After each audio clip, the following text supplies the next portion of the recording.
Permanent hair removal at Anos. Flat 25% off. Call 970-389919. Welcome to iDream media. So జనరల్గా సంక్రాంతి వచ్చేసింది. అందరూ ఏంటంటే సంక్రాంతి అనగానే ఆ హాలిడే మోడ్లో ఉంటారు, ఆ ఫెస్టివ్ మోడ్లో ఉంటారు, ఆ వైబ్ ఉంటుంది. సో ఈ లైఫ్ స్టైల్ డిజార్డర్స్ ఉన్న వాళ్ళు అసలు పట్టించుకోరు, ఈవెన్ ట్యాబ్లెట్స్ కూడా వేసుకోరు. బీపీ, షుగర్, థైరాయిడ్ ఇలాంటి ఇష్యూస్ ఉన్న ఆ 3-4 రోజులు మాత్రం అసలు ఏం పట్టించుకోకుండా అన్ని రకాల ఫుడ్స్ అన్ని ఎంజాయ్ చేస్తూ ఉంటారు. సో అసలు వచ్చే కాంప్లికేషన్స్ ఏంటి, జాగ్రత్తలు ఏంటి, పూర్తి వివరాలు తెలుసుకుందాం. మనతో పాటు ప్రముఖ internal medicine specialist doctor Rajesh Ukkala గారు ఉన్నారు.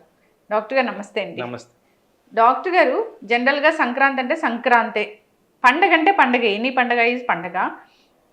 ఇది డిస్కస్ చేస్తున్నానని కాకపోతే ఈ పండగ 4-5 రోజులు ఉంటుంది. పండగ మొత్తం 1-2 రోజులు ముందు వెళ్తారు, 2 రోజుల తర్వాత వస్తారు.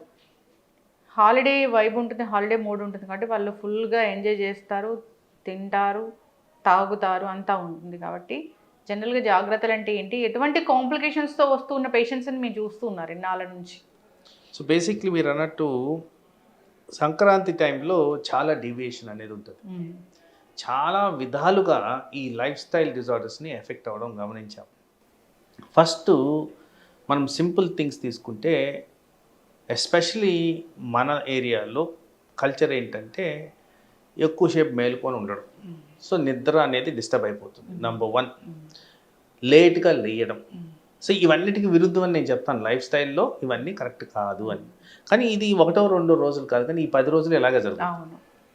దాంతోపాటు అధికంగా తినడం ఉంటుంది. And high calorie, high oil ఉన్న ఫుడ్ తింటారు. అది నాన్ వెజ్ కావచ్చు, వెజ్ కావచ్చు, స్వీట్స్ కావచ్చు, వివిధ రకాలుగా క్యాలరీస్ అయితే లోపలికి వెళ్తున్నాయి. అండ్ మీరు అన్నట్టు మోస్ట్ కామన్గా మెడిసిన్స్ మిస్ అయిపోతుంది. ఆ హ్యాపీనెస్లో తీసుకురాలేదు, లేదు మర్చిపోయాము.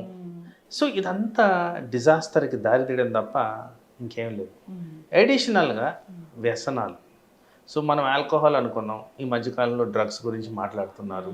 స్మోకింగ్, టెన్షన్, అక్కడ కోడి పందాలు పెట్టేసి డబ్బులు పెట్టేసి మానసికంగా ఒత్తిడికి గురవడం, దాని కారణంగా విపరీతమైన స్ట్రెస్, పర్టికులర్గా బ్రెయిన్ అండ్ హార్ట్ ఎఫెక్ట్ అవ్వడం, ఇవన్నీ కూడా గమనిస్తాం. సో ఇక్కడ ఏమవుతుందంటే వీటి కారణంగా okay, deviation of sugars, deviation of blood pressure వేరు, కానీ heart attack incidents, brain attack incidents పెరిగిపోతుంది.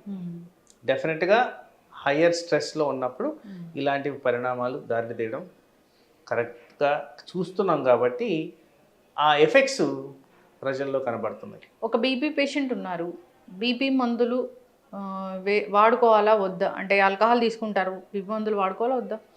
సో ఐడియల్ సినారియో ఎప్పుడు కూడా ఆల్కహాల్ అనేది ఎప్పుడు కూడా సపోర్ట్ చేయం. ఈవెన్ ఒక డ్రాప్ ఆఫ్ ఆల్కహాల్ మంచిది కాదు బాడీకి. ఇది శాస్త్రపరంగా రుజువులు ఉన్నాయి. తర్వాత ఏ మెడిసిన్ ఎవరైతే పేషెంట్ ఉన్నారో వాళ్ళే చెక్ చేసుకోవచ్చు. ఈ మెడిసిన్ వాడినప్పుడు నేను ఆల్కహాల్ తాగొచ్చా అంటే లేదు, అది అక్కడ రాసి ఉంటుంది క్లియర్గా. అండ్ ఆల్కహాల్ ఇండిపెండెంట్గా బ్లడ్ ప్రెషర్ని పెంచుద్ది. మరి బ్లడ్ ప్రెషర్ తగ్గించడానికి విరుగుడు మందు వాడుతూ దాన్ని పెంచే విధంగా ఆల్కహాల్ తీసుకుంటే ఏమవుతుంది? ఆ మందు పనితత్వం తగ్గిపోద్ది. సో చాలా విధాలుగా ఇది కంపౌండ్ అయిపోయి మనకి అనర్థాలకి దారి తీయడం జరుగుద్ది. బీపీ పేషెంట్స్ ప్రత్యేకంగా జాగ్రత్తలు అంటే ఒక్కొక్క డిజార్డర్ గురించి మాట్లాడుకుందాము. బీపీ పేషెంట్స్ మందులు వేసుకునే విషయంలో జాగ్రత్తలు, ఆల్కహాల్ తీసుకునే విషయంలో జాగ్రత్తలు, ఫుడ్స్ విషయంలో జాగ్రత్తలు, నిద్ర విషయంలో జాగ్రత్తలు ఏముంటాయి డాక్టర్ గారి? ఖచ్చితంగా ఏం పాటించాలి అసలు? వాస్తవానికి మీరు అన్నట్టు ఇవన్నీ కూడా లైఫ్ స్టైల్ డిజార్డర్స్. సో ఇండివిజువల్గా ఎవ్రీ డిజీజ్ మనకైతే లైఫ్ స్టైల్ ఎప్పుడైతే మారిపోతుందో ఎవ్రీ డిజీజ్ అనేది ఎఫెక్ట్ అవుతుంది. ఇక్కడ వచ్చే తేడా ఏంటంటే బీపీ అనగానే సాల్ట్ ఎక్కువ తినకూడదు అట్లని చెప్పి షుగర్ పేషెంట్స్లో సాల్ట్ మంచిదని కాదు, దాంట్లో కూడా ప్రాబ్లమే. కాకపోతే డెఫినెటివ్గా ఎవిడెన్స్ ఉన్నది బీపీ అనేది సాల్ట్కి కనెక్షన్. సంక్రాంతి టైంలో సాల్ట్ కన్జంప్షన్ హెవీగా ఉంటుంది. అది అలాగే షుగర్ గురించి మాట్లాడితే ఇంక మనం మాట్లాడిన అవసరం లేదు, అంత స్వీట్స్ తయారవుతాయి, మనందరికీ తెలిసిన విషయమే. అలాగే ఒకటో కొద్దో తినేస్తారు, ఎంత కంట్రోల్లో ఉన్నా కానీ డెఫినెట్గా తింటారు. దెన్ ఈ రెండుటి కంపోజిషన్లో ఆల్కహాల్ ప్రిటీ బ్యాడ్. చాలా ఎక్కువగా ఈ మందులు పనిచేయకపోవడం తత్వం కానివ్వండి, లేదు ఈ డిజీజ్ని పెంచే తత్వం కానివ్వండి తరచుగా గమనిస్తాం. సో అదే ఎఫెక్ట్ అవ్వడం చూసాం. తర్వాత స్మోకింగ్, ఈ స్ట్రెస్ వల్ల చాలా మంది స్మోక్ చేస్తారు. సో మనందరికీ తెలిసింది ఏంటి, స్మోకింగ్ వల్ల వివిధ రకాల అవయవాలు ఎఫెక్ట్ అవుతాయి. క్యాన్సర్ అనేది లాంగ్ టర్మ్, కానీ షార్ట్ టర్మ్లో హార్ట్ అటాక్ దారి తీయచ్చు, బ్రెయిన్ అటాక్ దారి. ఇక్కడ 2 components, blood pressure and sugar, 2 కూడా risk factors for heart attack, brain attack. అవి కూడా ఎఫెక్ట్ అవుతాయి. బాగా బీపీ పెరిగిందంటే స్ట్రోక్ వచ్చే అవకాశం ఉంటుంది. డెఫినెట్గా స్ట్రోక్ అనేది వస్తుంది. అది హార్ట్కా బ్రెయిన్కా అనేది ఇండివిజువల్ బట్టి డిసైడ్ అవుతుంది. అండ్ మోస్ట్ ఇంపార్టెంట్గా ఇవన్నీ culminating into high cholesterol levels, పర్టికులర్గా ట్రైగ్లిజరైడ్స్. ఇలాంటివి పెరిగినప్పుడు ఏ సిస్టమ్ అయినా ఎఫెక్ట్ అవుతుంది. ఎనీ సిస్టమ్, అది లివర్ కావచ్చు, కిడ్నీ కావచ్చు, బ్రెయిన్ కావచ్చు, హార్ట్ కావచ్చు. కొలెస్ట్రాల్ లెవెల్స్ బాగా పెరగంగానే బ్లడ్లో మందంగా ఉండే తత్వం పెరిగిపోద్ది, కాబట్టి ఈజీగా క్లాట్ అయ్యే తత్వం పెరుగుద్ది, బ్లాక్ చేస్తుంది. ఆ వెజల్ ఎక్కడ బ్లాక్ అయితే ఆ అవయం ఎఫెక్ట్ అవ్వడం, డ్యామేజ్ అవ్వడం జరుగుద్ది. ఈ చలి కూడా ఇంకా దానికి తోడు అవుతుందా డాక్టర్? డెఫినెట్గా అది యాడ్ అవుతుంది. చలికాలంలో హార్ట్ అటాక్స్ ఇన్సిడెన్స్ ఎక్కువ ఉంటుంది అంటారు చూసారు, అది డెఫినెట్గా యాడ్ అవుతుంది. సో ఇలా పలు విధాలుగా మనకి అనర్థాలు చేకూరే విధంగా మనము ఆ స్టైల్ని అడాప్ట్ చేసుకుంటున్నాం, కాబట్టి దాన్ని మార్చుకోవడం ముఖ్యం. ప్రజల్లో అందరూ మనం అసలు ఆలోచించాల్సిన విషయం ఏంటంటే, తప్పనిసరిగా మందులు వేసుకోండి, టైం పద్ధతులు మెయింటైన్ చేయండి. 1, 2, 3 రోజులు కాదు. దానివల్ల ఎవరికి అనార్థాలు వస్తాయో ప్రిడిక్ట్ చేయడం కష్టం, కాబట్టి ఇది ఒక సిస్టమాటిక్ వే ఆఫ్ మేనేజ్మెంట్ని గమనించుకోవాలి, చేయాల్సిన అవసరం అయితే ఉంది. ఒక రోజు బీపీ టాబ్లెట్ వేసుకోకపోతే ఏమవుతుందిలే అనుకునే వాళ్ళకి ఏం చెప్తారు? ఆ ఒక్కరోజు బ్లడ్ ప్రెషర్ బాగా పెరిగి మీకు బ్రెయిన్ అటాక్ వస్తే ఏమవుతుంది, జీవితకాలం సఫర్ అవుతారు. సో అందుకోసం అలాంటి రిస్క్ తీసుకోవద్దు, అది తీసుకోవాల్సిన అవసరమే లేదు. చిన్న టాబ్లెట్ వేసుకుంటే ఇంత పెద్ద రోగం రాకుండా మనం కాపాడుకోవచ్చు. ఇప్పుడు జనరల్గా కూడా షుగర్ టాబ్లెట్స్ అంటే తినకముందు వేసుకునే టాబ్లెట్సే కదా, అసలు టైమింగ్స్ పాటించరు.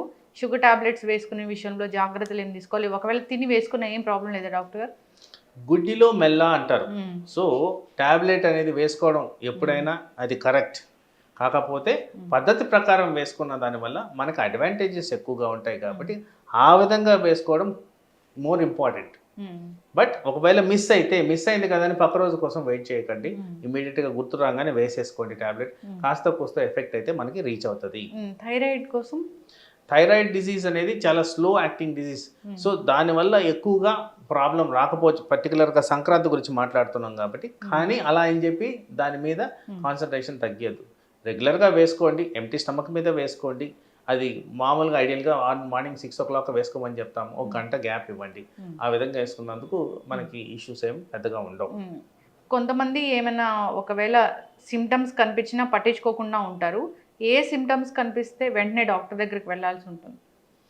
మోస్ట్ ఇంపార్టెంట్గా మనం మానిటర్ చేసుకోవాలి. ఈ టైంలో ఏంటంటే anxiety, excitement, lack of sleep ఇలాంటివన్నీ ఎక్కువగా ఉంటాయి, కాబట్టి చిన్నపాటు ప్రాబ్లం మన బాడీలో మనకు చెప్తూ ఉంటుంది అవేర్నెస్. సపోజ్ చిన్నగా గుండె దడగా వచ్చింది, ఛాతిలో నొప్పి వచ్చింది, తల తిరిగింది, వీటిలన్నిటి కూడా వెంటనే మనం ఇప్పుడు అందరి దగ్గర డివైజెస్ ఉన్నాయి, ఒక్కసారి చెక్ చేసుకొని చూడండి ఇది నార్మల్ రేంజ్లో ఉన్నాయా లేవా. అది బీపీ కావచ్చు, హార్ట్ బీట్ కావచ్చు, షుగర్ కావచ్చు, ఏది ఏమైనా కానీ అలా నెగ్లెక్ట్ చేయడం అనేది తప్పు. చాలా మటుకు 160 కదా బ్లడ్ ప్రెషర్ ఏం కాదులేండి అనుకుంటారు. అది ఒకసారి 200 దాటిందంటే మనకు ప్రాబ్లమే వస్తుంది. ఆ దాటక ముందే మీరు ఇమీడియట్ చర్య తీసుకోవడానికి ఆ బ్రీతింగ్ స్పేస్ అనేది మన బాడీ చెప్తుంది. చెప్పినప్పుడు వెంటనే దానికి అటెన్షన్ పే చేయండి, వెళ్ళి హాస్పిటల్ అటెండ్ అవ్వండి, చెక్ చేయించుకోండి, నార్మల్ అని నిర్ధారించిన తర్వాత వచ్చి మళ్ళీ పార్టిసిపేట్ చేసుకోండి. బట్ నెగ్లెక్ట్ చేసిన దానివల్ల మాత్రం అనర్థాలకు గురవడం అనేది చాలా తరచుగా గమనిస్తున్నాం. అంటే జనరల్గా ఆల్కహాల్ మంచిది కాదు, అది కొంచెమైనా విషంతో సమానం ఇట్లా చెప్తూ ఉంటారు. డాక్టర్ అయితే అస్సలు వాడద్దని చెప్తారు. కానీ డాక్టర్ గారు మిమ్మల్ని అడుగుతారా పేషెంట్స్, అంటే రోజు నాకు అలవాటు ఉంది కొంచెమైనా తీసుకోవచ్చా, అట్లా అడుగుతూ ఉంటారా? అది రెగ్యులర్గా మమ్మల్ని అడిగే ప్రశ్నే. ఎప్పుడు కూడా వాటికి అగేన్స్ట్గానే మాట్లాడతాం. సో వీటికి కారణాలు చాలా ఉన్నాయండి. జనరల్గా నా దగ్గరకు వచ్చారు పేషెంట్ అంటే కొద్దిగా వయసు 40 సంవత్సరాలు దాటిందంటే ఆల్మోస్ట్ అందరూ యాక్సెప్ట్ చేయాల్సిందే, ఏదో ఒక ఫార్మ్ ఆఫ్ టాబ్లెట్ మీద ఉంటారు. ఇప్పటి వరకు శాస్త్రపరంగా ఏ ఒక్క టాబ్లెట్ ఆల్కహాల్తో పాటు పర్వాలేదు తీసుకోండి అనే సబ్జెక్టే లేదు. ప్రతి టాబ్లెట్కి ఆల్కహాల్తో ఇంటరాక్షన్ ఉంటుంది. సో ఇక్కడ కొంత సైన్స్ మనం అర్థం చేసుకోవాలి. ఆల్కహాలు కిడ్నీలు, లివర్ మీద ఎఫెక్ట్ చూపిస్తాయి, పర్టికులర్గా లివర్ మీద. అదేవిధంగా మందులు కూడా ఏవైతే మనం వాడతామో డాక్టర్ల ద్వారా, ఇవి కూడా కిడ్నీలు, లివర్ మీద ఎఫెక్ట్ చూపిస్తాయి. ఇప్పుడున్న పొల్యూషన్ వల్ల Hmm. ఆల్మోస్ట్ ఈ 2 అవయవాల మీద తీవ్రమైన ఒత్తిడి ఉంది అని చాలా మటుకు డిస్కషన్స్ జరుగుతూనే ఉన్నాయి. అలాగే ఇప్పుడున్న జబ్బుల వల్ల ఏవైతే high cholesterol, high diabetes, thyroid ఇవన్నీ కూడా లివర్ని ఎఫెక్ట్ చేస్తాయి. సో ఇన్ని రకాలుగా మనం వితౌట్ ఆల్కహాలే లివర్ మీద ఎఫెక్ట్ చూపిస్తున్నప్పుడు ఆల్కహాల్ సేఫ్ అని ఎలా చెప్పగలుగుతాం? మీరన్న ప్రశ్నలో ఎస్ రెగ్యులర్గా అలవాటు ఉంది, మరి నా దగ్గరకు వచ్చారంటే ఏదో సమస్యతో వచ్చారనే కదా. మరి సమస్య వచ్చినప్పుడు ఆ రెగ్యులర్ అలవాటు అనేది తగ్గించుకోవాలి. వీటిలో ఏది తగ్గించుకోగలుగుతాం? మీకు షుగర్ వ్యాధి ఉంది అని తెలిసిన తర్వాత దాన్ని ఏం మానుకోలేరు, అది షుగర్ వ్యాధి జీవితకాల సమస్య. కొలెస్ట్రాల్ కాస్త మనం మేనేజ్ చేసుకోవచ్చు, మందులు అవాయిడ్ చేయడానికి లేదు. సో అవాయిడ్ చేయగలిగింది ఆల్కహాల్, ఇది number 1. Any form of chemical బాడీలోకి వెళ్ళినప్పుడు ఇట్ ఈస్ కాల్డ్ మెడికల్గా టాక్సిన్, అంటే చెడు పదార్థం అనేది చెప్తాం. అది మేము ఇచ్చిన మెడిసిన్ అవ్వచ్చు, మనం బయట తీసుకునే ఆల్కహాల్ అవ్వచ్చు. సో ఇట్లాంటిది ఎంకరేజ్ అనేది అసలు ఒక సేఫ్ జోన్ అనేది చెప్పడానికి లేని పరిస్థితి. తక్కువ కాంప్లికేషన్లో తీసుకోవాలా? సో కాంప్లికేషన్స్ అయితే ఉన్నాయి కదా, మీరు తక్కువ అన్న కాంప్లికేషన్లే. ఆ కాంప్లికేషన్స్ ఒకరికి ఎక్కువ ఒకరికి తక్కువ. So no 2 people are similar. 2 bodies ఉన్నప్పుడు ఆ 2 బాడీస్ సిమిలర్గా రియాక్ట్ కావు. ప్రతి ఒక్కరికి అలర్జీ రాదు పారాసిటమాల్తో, కానీ కొంతమందికి వస్తుంది. డాక్టర్ గారు మీరు చెప్పింది 100% కరెక్ట్. మనం కోవిడ్ టైంలో ఆ న్యూస్ కూడా కవర్ చేసాం. ఎట్లా ఇప్పుడు వాళ్ళు తీసుకుంటున్నారు, ఒకటేసారి ఆపేశారు, అంటే దొరక్క అట్లా బాగా ఇబ్బంది పడి రోడ్ మీద పిచ్చి పిచ్చిగా బిహేవ్ చేసిన వాళ్ళు మనం చాలా మందిని చూసాం. అట్లాంటి బిహేవియర్ వస్తుంది కదా, దీన్నే విత్డ్రావల్ సిమ్టమ్స్ అంటాం. సో ఇక్కడ ఏం చేయాలంటే, నేను లాంగ్ టర్మ్ అలవాటు ఉన్న వాళ్ళని ఈరోజు మానేయండి అని చెప్పట్లేదు. సలహాలు, సూచనలు, ఎక్స్పర్ట్ ఒపీనియన్ తీసుకోండి. ఏ విధంగా మానాలో మాకన్నా వాళ్ళకే ఎక్కువ తెలుస్తుంది ఎలా చేయాలని. సో నిదానంగా తగ్గించుకుంటూ రండి. Over a period of 2-3 weeks మీరు తగ్గించుకోవచ్చు. దాన్ని బాడీని అడాప్ట్ చేయాలి, బ్రెయిన్ని టేమ్ చేయాలి. ఇలాంటివి చేయడం చాలా ఈజీ, కానీ చెయ్యరు. ఎందుకంటే ఆ అలవాటు, ఆ క్రేవింగ్ పెంచుతుంది, డిపెండెన్స్ అనేది పెరుగుతుంది. సో ఇలాంటివి మానుకోవడానికి డాక్టర్ ఇచ్చిన సలహాలు తీసుకోండి, వాళ్ళు ఇచ్చిన మెడిసిన్స్ తీసుకుంటూ ఇది మానేయండి.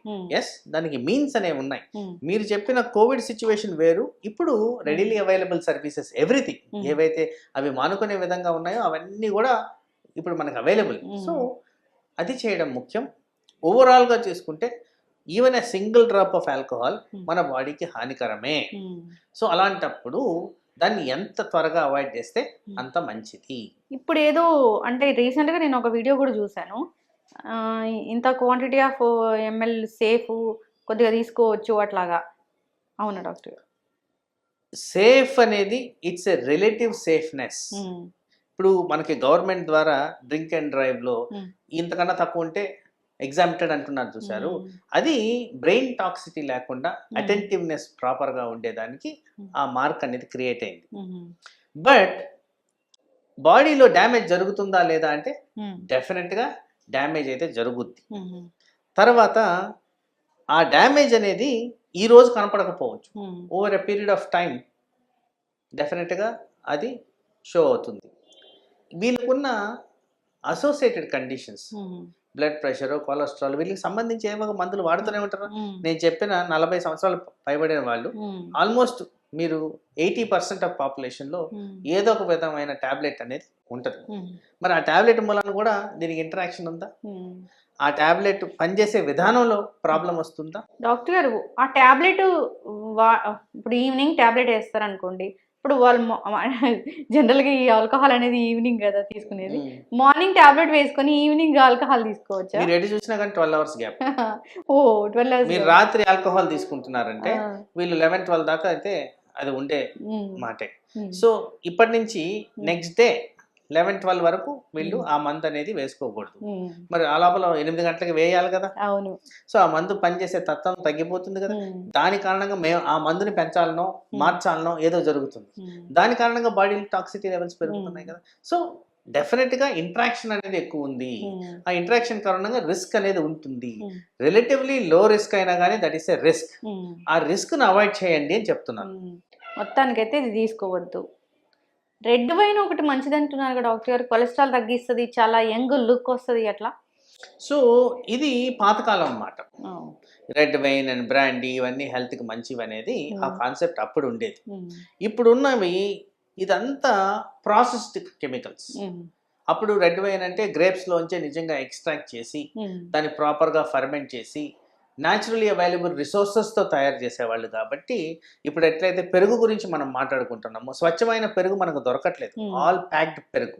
ఆ ప్యాక్డ్ పెరుగులో ఏం బెనిఫిట్స్ లేవు మనకి. అలాగే ఈ వైన్ కూడా ఆ స్వచ్ఛత పోయింది, న్యాచురల్గా వచ్చే పరిస్థితులు లేవు.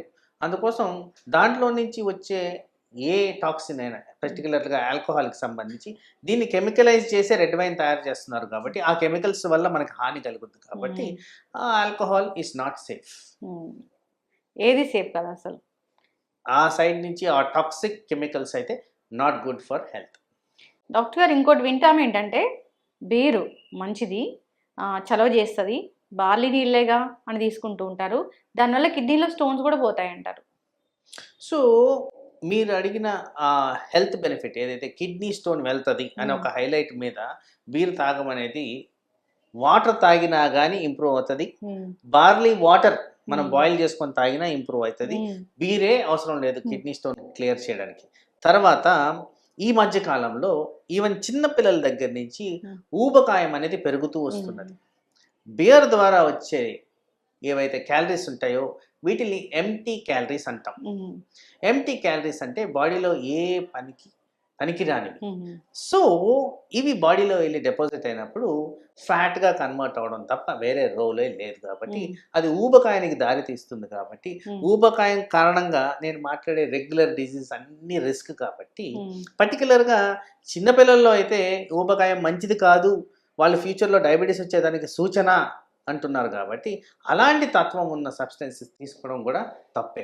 నేను చెప్తున్న ప్రాసెస్డ్ ఫుడ్ అవాయిడ్ చేయండి అంటే beer is also processed. So ఆ ప్రాసెస్డ్ ఫుడ్ని అవాయిడ్ చేయడం చాలా చాలా ఇంపార్టెంట్. బియర్లో పనికి వచ్చే తత్వం ఏదీ లేదు. వాటర్ తాగినా కానీ ఆ కిడ్నీ స్టోన్స్ క్లియర్ అవుతాయి. మొన్న రీసెంట్గా న్యూ ఇయర్ వేడుకలప్పుడు ఈ ఆల్కహాలు, ఫుడ్ ఇదంతా పాయిజన్ అయ్యి చాలామంది చనిపోవడం జరిగింది డాక్టర్ గారు. మన హైదరాబాద్లో కూడా అలాంటి చాలా చూసాము. ఒక ఫుడ్ ఈ ఆల్కహాల్ వల్ల కంబైన్ చేసి తీసుకోవడం కూడా ఇబ్బంది కలిగిస్తుందా? సో బేసిక్లీ మీరు వాస్తవానికి చెక్ చేస్తే most of the food, most of the beverages ఇవన్నీ కూడా అడల్టరేటెడ్. మీరు ఈ మధ్యకాలంలో వినుంటారు బాటిల్డ్ ఫుడ్, ప్లాస్టిక్ కంటెంట్ ఎక్కువ ఉంది. That includes water. Same thing applies ఇక్కడ కూడా. మీరు ఆ ఆల్కహాల్ ఫిల్ చేసే బాటిల్స్ అన్నీ కూడా ఆ కెమికల్ ఎక్స్పోజర్ గురవుతున్నాయి.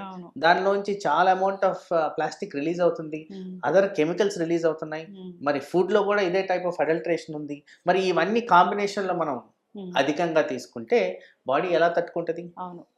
సో ఈ న్యూ ఇయర్ కండిషన్స్లో డెఫినెట్లీ చాలామంది ఎక్కువగా ఆ ఎంజాయ్మెంట్లో తీసుకోవడం అనేది జరుగుద్ది. ఆ కారణంగా కాస్త వీక్గా ఉన్న బాడీస్ ఎఫెక్ట్ అవ్వడం, హాస్పిటలైజ్ అవ్వడం, సీరియస్ కావడం, ప్రాణాలు కోల్పోవడం అనేది సహజంగా మనం ఎక్స్ప్లెయిన్ చేయగలిగిన సమస్య. అప్పుడు ఆల్కహాల్ తీసుకున్నప్పుడు వాళ్ళ బ్రెయిన్ కూడా సరిగా పనిచేయదు, అంటే ఏం తింటున్నామని కూడా అవగాహన ఉండదు అని. ఒకరికైతే ఒక న్యూస్ చాలా వైరల్ అయిన న్యూస్ అది. చికెన్ తిన్నప్పుడు, ఆల్కహాల్ తీసుకుని చికెన్ తిన్నప్పుడు అది ఆ బోన్స్ అనేవి తెలియకుండా వెళ్ళిపోయాయి. ఎందుకంటే కాన్షియస్ లెవెల్స్ తక్కువ ఉన్నప్పుడు స్వాలోయింగ్ కెపాసిటీ కూడా సరిగ్గా ఉండదు. కాబట్టి అది మీరు అన్నట్టు చోకింగ్, ఆస్పిరేషన్, లేకపోతే బోన్ ఇరుక్కుపోవడము, ఇట్లాంటివన్నీ కూడా చాలా సీరియస్ కాంప్లికేషన్స్ దారితీసే విధంగా పరిమాణాలు ఉంటాయి. కాబట్టి ఇవి చాలా జాగ్రత్త వహించాల్సిన సిచ్యువేషన్స్. డాక్టర్ గారు, అంటే బ్రెయిన్ అసలు పనిచేయదా వాళ్ళకి? బ్రెయిన్ ఫంక్షనాలిటీ అంటే షార్ప్నెస్ కోల్పోతుంది. సో ఇక్కడ ఏంటంటే ద అమౌంట్ ఆఫ్ ఆల్కహాల్ ఆ బ్రెయిన్కి ఎంత అనేది variable from person to person. ప్రతి ఒక్కరు ఒకే విధంగా రియాక్ట్ అవ్వరు. ఒకరు అంటారు నేను ఫుల్ బాటిల్ తాగి స్టడీగా ఉంటాను, ఒకరు అంటారు నేను ఒక చిన్న కప్పు తాగి తట్టుకోలేను. సో అది ఇండివిజువలైజ్ టు ద పర్సన్. కానీ ఇవన్నీ కూడా ఒక డ్రాప్ తీసుకున్నా కానీ బాడీలో అయితే హాని అయితే జరుగుతుంది కదా. ఇంగ్లీష్లో ఒక సామెత ఉంది, drop by drop makes N ocean అని. సో ఈ రోజు ఇది ఏం కాకపోయినా కానీ over a period of time అయితే బాడీలో హాని కలిగించే విధంగానే పనిచేస్తుంది. కాబట్టి ఇవి తప్పనిసరిగా అవాయిడ్ చేయడం అనేది నా ఒపీనియన్లో మంచిది. డాక్టర్ గారు జనరల్‌గానే కొందరు ఎప్పుడు చూసినా డ్రౌజీగా ఉంటారు. ఆ డ్రౌజీ అనేది ఎందుకు? ఆల్కహాల్ తీసుకోకపోయినా? సహజంగా మనం జరిగే జీవక్రియల్లో కొన్ని ఐటమ్స్ పర్టికులర్గా దోశ తినిన తర్వాత హ్మ్. నిద్ర అనేది ఎక్కువగా రావడం గ్రహిస్తాం. హ్మ్. మత్తుగా ఉండడం కూడా. అలాగే హెవీ ఫుడ్ హ్మ్. ఎక్కువగా క్యాలరీస్ ఉన్న ఫుడ్ తిన్నప్పుడు కూడా కాస్త మత్తుగా ఉంటుంది. ఆటోమేటిక్గా నిద్రపోవడం కూడా జరుగుద్ది. హ్మ్. తప్పనిసరి పరిస్థితుల్లో అలా మేలుకొని ఏంటి ఇట్లా తాగినట్టున్నారు అనే హ్మ్. పరిస్థితులు ఏర్పడుతూ ఉంటాయి. హ్మ్. సో వీటికి సైంటిఫిక్ అనాలిసిస్ గురించి మాట్లాడితే ఆటో బ్రూవరీ సిండ్రోమ్ అనేది ఒక కండిషన్ ఉంది. ఇట్స్ ఎ రేర్ కండిషన్ హ్మ్. మెడికల్గా ఉంటుంది అట్లాంటిది. ఉంది. హ్మ్. సో దీంట్లో ఏంటంటే ఫర్ ఎగ్జాంపుల్ మనం ఇడ్లీ కానీ దోశ పెట్టుకున్నప్పుడు ఈస్ట్ అనేది దాంట్లో బ్రూ అవుతుంది. హ్మ్. సో ఏదైనా కాస్త బ్రూ అయినప్పుడు దాంట్లోంచి ఆల్కహాల్ రిలీజింగ్ సబ్స్టెన్సెస్ అనేవి ఉంటాయి. హ్మ్. That's natural thing anywhere. మీరు బన్ను బ్రెడ్ ఎక్కడైనా కానీ హ్మ్. ఈ లోఫ్స్లో వాడిన కండిషన్స్లో ఈస్ట్ కానీ అవి ఇవన్నీ కూడా small amount of alcohol produce అనేవి ఎనీ చేస్తాయి. ఫర్మెంటెడ్ ఫుడ్డా? Any fermented fruit. హ్మ్. అలాగే fermentation is a process of ఒక హెల్తీ గ్రోత్ ఆఫ్ ఆర్గానిజమ్స్. ఈ హ్మ్. బ్యాక్టీరియా కావచ్చు, వైరస్ కావచ్చు, ఇలాంటి ఈ ఈస్ట్లు కావచ్చు. హ్మ్. సో వాటి ద్వారా కాస్త ఆల్కహాల్ ప్రొడ్యూస్ అయినప్పుడే దీన్ని ఆటో బ్రివరీ సిండ్రోమ్ అంటున్నారు. సో నార్మల్ మనిషి తాగకపోయినా కానీ తాగిన లక్షణాలు చూపించడం వల్ల హ్మ్. దానికి ఆ నేమ్ రావడం అనేది గ్రహిస్తున్నాం. ముఖ్యంగా మీరు అందరూ గమనించినప్పుడు హ్మ్. ఈ దోశలు ఇడ్లీలతో అయితే డెఫినెట్గా హ్మ్. కాస్త పులిసినవి ఏవైనా తిన్నప్పుడు హ్మ్. ప్రాబ్లం రావడం. పులిసినది ఈస్ ఏ ఫర్మెంటేషన్ హ్మ్. ప్రాసెస్. దాంట్లో కాస్త అమౌంట్ ఆఫ్ ఆల్కహాల్ రిలీజ్ అవ్వడం సహజం. హ్మ్. దాని కారణంగా మత్తుగా ఉండడం అనేది మనందరం గమనిస్తూ ఉంటాం. అంతేనా డాక్టర్ గారు? సో, ఇంకా ఏదో జరుగుతది. వాళ్ళ బాడీలో ఏదైనా డెఫిషియన్సీ ఉండడం వల్ల అట్లా మత్తుగా ఉంటారు, డ్రౌజీగా ఉంటారు. అట్లా ఉండదా? నార్మల్‌గా మీరు గమనిస్తే పెరుగన్నం తినండి సల్లగా పడుకుంటారు. చాలామంది చెప్తారు. అవును. నిద్రపోయే ముందు పెరుగన్నం తింటే నిద్రొస్తది. హ్మ్. సో అక్కడ కూడా fermentation processes any fermented product hmm. That releases some amount of alcoholic related substances hmm. నిద్ర అనేది కాస్త హ్మ్. వచ్చేదానికి ఛాన్స్ ఉంది. ఇంకా ఎలాంటి కండిషన్స్‌లో మనం జూస్తాం ఇట్లాగా? ఉంటుందా సో అట్లాగా? సో జనరల్‌గా ఒకరికి అలవాటైన పరిస్థితులు బట్టే ఎక్కువగా ఉంటాయి. ఇక్కడ హ్మ్. ఏంటంటే ఆల్కహాల్ తీసుకోకపోయినా గానీ మత్తుగా ఉండడం అనేది మనం ఇక్కడ హ్మ్. టాపిక్. సో హ్మ్. దీంట్లో అసలు ఆల్కహాల్ తాగని వాళ్ళకి కూడా మత్తు ఎందుకు వస్తదంటే హ్మ్. సైంటిఫిక్ అనాలిసిస్‌గా మనం చెప్పగలిగే హ్మ్. ఎక్స్‌ప్లనేషన్ అదొకటే. ఫుడ్ ఒక్కటే. హ్మ్.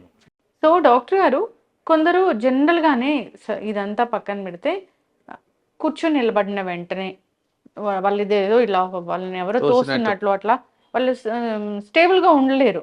నిలబడలేకపోతుంటారు. అదేంటి? సో దీన్నే పాస్చరల్ హైపోటెన్షన్ అంటాం. హ్మ్. పాస్చరల్ హైపోటెన్షన్ పర్టిక్యులర్‌గా ఎట్లా ఉంటదంటే, మనం ఎక్కువగా ఒక పొజిషన్‌లో ఎక్కువగా ఉండి సడెన్‌గా ఆ హ్మ్. పొజిషన్‌ని మార్చినప్పుడు హ్మ్. Sitting to standing, sleeping to standing చేసినప్పుడు కాస్త తల తిరగడం గానీ, బ్యాలెన్స్ అవుట్ అవ్వడం గానీ జరుగుద్ది. ముఖ్యంగా పెద్దవాళ్ళలో ఇది ఎక్కువగా జరిగే ప్రక్రియ. అలాగే హ్మ్.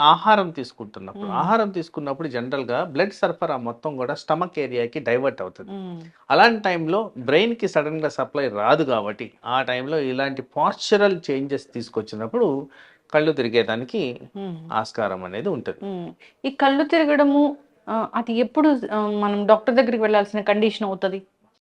పర్సిస్టింగ్ ప్రాబ్లమ్ ఎప్పుడు హ్మ్. గూడా రొటీన్‌గా చెప్తుంటాను. మీకు రెగ్యులర్‌గా ఈ సమస్య ఎక్కువగా అయిపోతుంది. హ్మ్. జస్ట్ బ్యాలెన్స్ అవుట్ అవ్వడమే గాకుండా మూర్ఛపోవడం. హ్మ్. హ్మ్.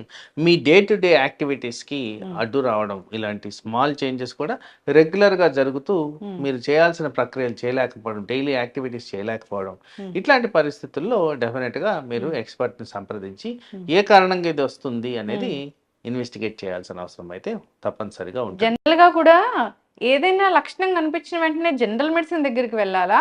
ఆ స్పెషలిస్ట్ దగ్గరికెళ్ళాలా? ఆల్వేస్ మీరు వెళ్ళాల్సింది బ్రాడ్ స్పెషాలిటీ ఉన్న సైడే. ఎందుకంటే హ్మ్. అక్కడ మీకు డీలైనేషన్ అవుతది. ఇది హ్మ్. కరెక్టేనా నేను వెళ్ళే స్టెప్పు? హ్మ్. ఇది హార్ట్‌కి సంబంధించిన, గుండెకి సంబంధించిందా? ఇంక దేనికి సంబంధించిందనేది హ్మ్. ఒక లేమ్యాన్ కన్నా ఒక హ్మ్. ఎక్స్‌పర్ట్ ఒపీనియన్ తీసుకొని వెళ్ళడమే కరెక్ట్ అనేది నా అభిప్రాయం. హ్మ్. మన ఫ్యామిలీ ఫిజిషియన్‌ని సంప్రదించినా గాని మన కండిషన్ ఏంటి అనేది తెలుసు కాబట్టి వాళ్ళు రిఫర్ చేయడం కూడా జరుగుతుంది. యెస్. సో, ఇలాంటి వాటిని అసలు పట్టించుకోలేదు. ఏం జరిగితే అది జరుగుతదిలే అని ఉన్నారనుకోండి డాక్టర్ గారు. ఫైనల్‌గా అది క్రానిక్ అయ్యి ఏమవుతది? సో డిపెండ్స్ ఆన్ కదా! హ్మ్. ఇప్పుడు it can be heart related condition. Hmm. It can be brain related condition. Hmm. Vascular supply అంటే రక్తనాళాల్లో ప్రాబ్లం వచ్చి కూడా ఇలా కళ్ళు తిరిగేదానికి ఆస్కారం ఉంది. సింపుల్ లో బ్లడ్ ప్రెషర్ వచ్చేదానికి ఆస్కారం ఉంది. కొన్ని పోషకాహారాల విలువలు లోపించినప్పుడు వచ్చే ఈ తల తిరగడం కూడా ఛాన్స్ ఉంది. సో ఈ ప్రజెంటేషన్ చాలా వేరియబుల్ కండిషన్స్లో వచ్చేదానికి ఆస్కారం ఉంది కాబట్టి దాన్ని ప్రాపర్గా ఇన్వెస్టిగేట్ చేయడం అనేది ముఖ్యమైన థింగ్. ఇంట్లో ఉన్నారు, ఆల్ ఆఫ్ సడన్ గా కళ్ళు తిరిగినాయి, సో హోమ్ రెమెడీ ఇది పాటిస్తే ఓకే అప్పటి వరకు నార్మలే అంటే ఏముంటుంది? సో ఇప్పుడున్న మోడర్నైజేషన్లో మన అందరి దగ్గర మినిమల్ గ్యాడ్జెట్స్ అనేవి ఉండాలి. ఒకటి బ్లడ్ ప్రెషర్, ఒకటి ఇంకోటి పల్స్ చెక్ చేసేది. ఈ మినిమల్ గ్యాడ్జెట్స్ అనేవి మనం పెట్టుకోవాలి. అలాగే షుగర్కి సంబంధించిన గ్లూకోమీటర్ ఇవి అందరూ వాడుతున్నాం. ఎక్కడైతే మనం స్మార్ట్ ఫోన్ గ్యాజెటరీ వాడుతున్నాము ఇది వాడడంలో పెద్ద ప్రాబ్లం ఉండదు. సో అలా ఈ మూడిటి ఉన్నప్పుడు కళ్ళు తిరగంగానే షుగర్ చెక్ చేసుకోవడం, బ్లడ్ ప్రెషర్ చెక్ చేసుకోవడం, హార్ట్ రేట్ చెక్ చేసుకోవడం, ఈ మూడు చెక్ చేసుకొని ఇవన్నీ నార్మల్గా ఉండి కూడా కళ్ళు తిరుగుతున్నాయంటే కాస్త రెస్ట్ తీసుకుంటే సరిపోద్ది. వీటిలో ఫర్ ఎగ్జాంపుల్ షుగర్ తక్కువైంది అనుకుందాం, ఏ కారణమో వేరు, ఆ షుగర్ నీళ్లు కాస్త తాగితే మనకు కంట్రోల్ అయిపోద్ది. బ్లడ్ ప్రెషర్ తక్కువైంది అనుకుందాం, మజ్జిగ ఆర్ ఇంట్లో చేసిన ఓఆర్ఎస్ సొల్యూషన్స్, ఉప్పు వేసిన బార్లీ వాటర్ ఇలాంటివి ఏమన్నా అలాంటివి తీసుకున్నా కానీ బ్లడ్ ప్రెషర్ అనేది కరెక్ట్ అయిపోతుంది. ఇది మినహాయించి మనకి ఏదన్నా అన్ని నార్మల్ నుండి కూడా ప్రాబ్లం ఉందంటే హాస్పిటల్కి వెళ్ళాల్సిన పరిస్థితి అయితే ఉంది. డాక్టర్ గారు ఎప్పుడన్నా ఈ జలుబుకి సంబంధించిన మందులు కానీ ఏదైనా మనము ప్రతిదానికి డాక్టర్ దగ్గరికే రాలేము కదా, మెడికల్ షాప్ దగ్గర నుంచి ఓవర్ ద కౌంటర్ మెడిసిన్ తెచ్చుకున్నప్పుడు డ్రౌజీగా ఉండడము, అసలు 2 రోజుల పాటు అసలు లేవలేకుండా ఉండడము, ఏం చేత కాకుండా ఉండడం ఇలాంటివి కొన్ని చెప్తూ ఉంటారు. సో అట్లాంటప్పుడు ఏం జాగ్రత్తలు తీసుకోవాలి అసలు? ఫస్ట్ మీరు తీసుకోవాల్సిన జాగ్రత్త ఏంటంటే OTC over the counter medicine తీసుకునేటప్పుడు మీరు జాగ్రత్త వహించండి. మీకు నిజంగా అవసరమైన డోస్ దొరుకుతుందా, మీకు నిజంగా ఆ కండిషన్కి మీరు కరెక్ట్ మెడిసిన్ వాడుతున్నారా, తగు మోతాదుల్లో వాడుతున్నారా, మీకున్న కండిషన్కి ఇది మంచిదేనా ఈ టైప్ ఆఫ్ మెడిసిన్, ఇవన్నీ ఎవరు చేయగలుగుతారు? డాక్టర్, ఒక ఎక్స్పర్ట్ చేయగలుగుతారు. మరి మనం స్వతహాగా ఇట్లాంటి డెసిషన్స్ తీసుకున్నప్పుడే ఇట్లాంటి అనర్థాలు జరిగేదానికి ఆస్కారం ఉంది. అది నా ప్రాక్టీస్లో కూడా గమనిస్తున్నాను. సో తరచుగా జరిగే mistake over dosing, unnecessary dosing, wrong medicine, ఇవే జరిగిన దానివల్ల ఇలాంటి అనర్థాలకు గురవుతారు. కాబట్టి ఇలా సమస్యలు ఉన్న మాత్రం కంపల్సరీ డాక్టర్ని కలిసి మందులు తీసుకోవడంలో బెటర్ ఉంటుందని నా అభిప్రాయం. ఎట్లా ఉంటుందండి డాక్టర్ గారు?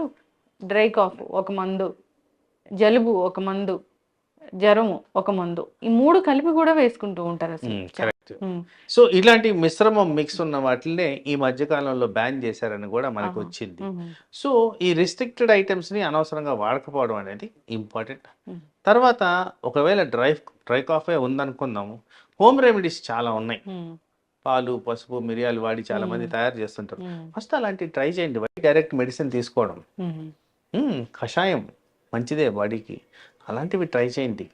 సో ఇలాంటివి ట్రై చేసిన దానివల్ల salted water gargling, warm water intake, చాలా రకరకాలుగా మనం ఇది అవాయిడ్ చేసుకోవచ్చు వితౌట్ మెడిసిన్. అది తగ్గట్లేదంటే అప్పుడు డాక్టర్ని సంప్రదిస్తే సరిపోతుంది కదా, మనం ఎందుకు మెడిసిన్ వాడాలి, దానివల్ల అనర్థాలు ఎందుకు తెచ్చుకోవాలి. ఇలాంటి కాంబినేషన్ మనం ఏదైతే జలుబు, దగ్గు అన్నిటికీ కాంబినేషన్ ఉన్న మెడిసిన్స్ వాడుతున్నామో వాటి వల్ల బాడీ మీద ఇంపాక్ట్ ఉంటుంది. పర్టికులర్గా బ్లడ్ ప్రెషర్ పెరిగేదానికి ఆస్కారం ఉంది. ఎవరికైతే బార్డర్ లైన్ బ్లడ్ ప్రెషర్ ఉందో అది హై అయిపోయి అనర్థాలకి దారితీసే విధంగా ఉంది. కాబట్టి జాగ్రత్తలు వహించడం అనేది చాలా ఇంపార్టెంట్. ఫైనల్గా డాక్టర్ గారు, మనం ముందుగా చెప్పుకున్న టాపిక్కే, సో ఇట్లా డ్రౌజీగా అనిపిస్తుంది, ఏదైనా తిన్న వెంటనే మత్తుగా అనిపిస్తుంది, అట్లాంటప్పుడు అంటే అది అలా అవ్వకుండా ఉండాలంటే ఏముంటుంది? ఫస్ట్ ప్రెసిపిటేటింగ్ కాజ్ అండి, ఏ కారణంగా ఇది జరుగుతుంది. మనం తీసుకుంటున్న ఐటమ్స్ ప్రతి ఒక్క దోశ, ఇడ్లీ తినగానే అందరికీ నిద్ర రాదండి, బట్ తరచుగా కనిపిస్తున్న థింగ్ అది. సో దాన్ని ఏ విధంగా మార్చుకోవచ్చు, అసలు అదా కాదా అనేది నిర్ధారించుకోవడం. లేదు వేరే అవయానికి సంబంధించి మనకి ఏదైనా వ్యాధి వస్తుందా. సో ఇది అంతా కూడా ఎక్స్పర్ట్ డయాగ్నోసిస్. మనము అలా ఓపెన్గా చెప్పాలి అంటే ఎస్ ఇట్లాంటి తిన్నప్పుడు వచ్చేదానికి ఛాన్స్ ఉందనే తెలుసు, కానీ వీళ్ళకి తీవ్రంగా ఎఫెక్ట్ అవుతుంటే డాక్టర్ని సంప్రదించడం అనేది ముఖ్యం. ఎస్, చక్కటి ఇన్ఫర్మేషన్ డాక్టర్ గారు.